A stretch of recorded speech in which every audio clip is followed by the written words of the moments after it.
En insérant 2 crayons dans de l'eau salée et en connectant leurs extrémités aux pôles positifs et négatifs d'une pile, tu pourras voir de l'oxygène et de l'hydrogène se former dans l'eau. C'est ce qu'on appelle l'électrolyse de l'eau. Si tu places un bracelet en or sur une balance électronique et que tu glisses un aimant sous la balance, le bracelet affichera soudainement un poids plus élevé. On appelle ça une balance truquée. Si tu mets une extrémité d'une bande de papier toilette dans de l'eau sale et l'autre extrémité dans un verre vide, tu pourras obtenir de l'eau propre utilisable. C'est le phénomène de capillarité.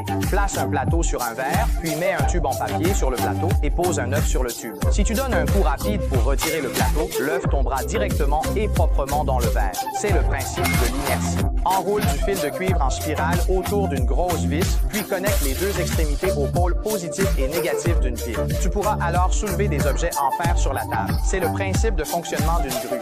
Trempe ton doigt dans un peu d'eau claire, puis fais-le tourner en cercle sur le rebord d'un verre. Incroyablement, cela peut faire tomber une